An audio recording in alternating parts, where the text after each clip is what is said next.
January 3, 1866. It was fortunate Cora and I went to the market today. The snow was up to our ankles on the walk back. And as far as I can tell by moonlight, the great white gusts have only gotten greater. It could be a week before the lane is passable. I only wish we'd thought to pick up butter, but there are worse fates than eating dry bread for a week. I would have liked to bake something sweet for Cora, too, but we're also out of sugar. Perhaps there was a reason our mother kept a list. Still, I don't mind a storm like others do. I would be reading by the fire regardless of the weather, and the swirling snow makes it all the cozier. We have plenty of firewood and the icebox is stocked with the essentials, at least. I only worry about the effect all this isolation will have on Cora. Christmas was more difficult than I had expected, and her daily walks have become an important ritual. I knew William's absence would be felt, but we're 3 days into the new year and she'll still hardly speak to me. Yet another dreary Christmas with just the two of us must have finally broken her, especially because it should have been a doubly festive holiday now that Lee has surrendered. Frankly, I'm surprised her spirit lasted as long as it did. Cora has neither the comfort of her husband, nor the comfort of knowing he is resting peacefully now. Blind faith can only carry a person so far.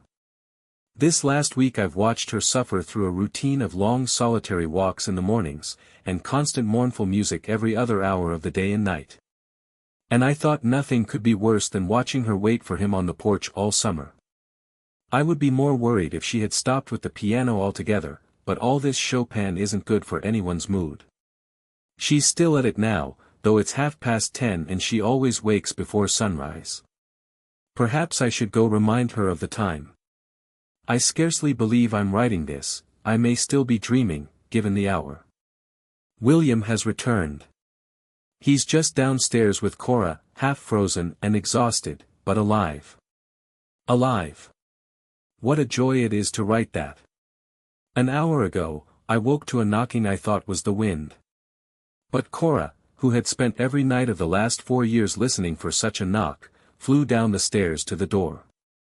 When I found them, he was there at the threshold, asking to be let in as if he were some stranger who only wanted shelter from the storm. He was so changed, too. I wouldn't have recognized him at first if Cora hadn't thrown her arms around him. His uniform hung off his skeletal frame in wet ribbons, rusted brown with old blood. His hair was shorn, and his eyes, they looked through us more than at us, glassy and sunken with red circles underneath. I know I shouldn't have been surprised, but I can admit now, as I couldn't then for fear of upsetting Cora, that it broke my heart to see him so. We had to cajole him into the house like a wild animal, and then he was so skittish I see.